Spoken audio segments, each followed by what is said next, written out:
Nu uitați, sunt femeie, dar asta nu înseamnă că nu sunt protejată de lege.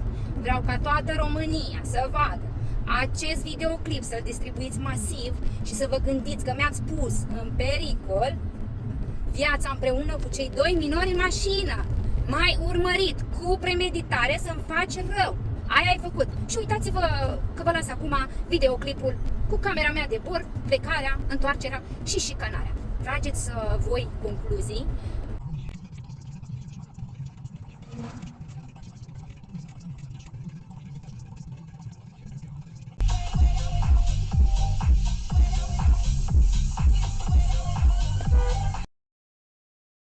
În data de 26, la ora 8:20, m-am deplasat de acasă pentru a-mi exercita atribuțiile de consilier local.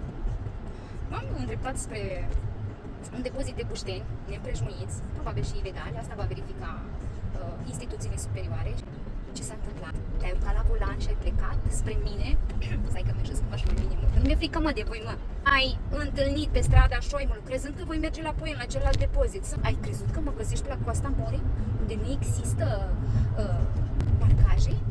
Nu, dragul meu, pătulește-te. Dacă tu ești corect și știi că ești legal, de ce ai vrut să faci șicanarea aia în trafic? De ce, mă, tată, mă? Verificând camera și văzând că ai parcurs cu 9 minute imediat venind spre mine, să știi că se face o expertiză clar cinematică în care vedem gesticularea ta ca șofer agresiv, pentru că eu nu am văzut decât un șofer violent conducând agresiv și înjurând cu mâinile către mine. Mi-a umplut frigiderul și am zis, no, ghine, bă, că atât ar mai trebuia. Cu ce am mai deranjat eu șoferul ăsta? Mă, nu știam, mă, că ești tu, mă. Că ce? Că peste noapte îți vezi imperiul și banii? Stai tu că liniștit că există instituții superioare care acum vor veni un pic așa și spre voi, că m-ați provocat, că nu vreți să vă potoliți. Amenințări peste amenințări, șicanări în trafic. Te urci la volan imediat ce eu am fost pe domeniu public și am filmat. Bă, dar ce am filmat la tine acasă, mă? Mă, lemnele le ții pe domeniu public, mă. Și dacă era să plătești, de ce n-ai plătit, mă, de 10 ani? Că nu ai primit tu atribuire directă și nu concesiune. Păi cum, nenea? Doamna doctor Dragnea Maria, când a cerut atribuire directă pentru un spațiu pentru a depozita aparatura urgentă pentru pacienții din Piatra Șoimului, ce ați spus, mă, în ședință? Nu? Arbitru? Domn primar, ai spus nu? Nu ai spus, da?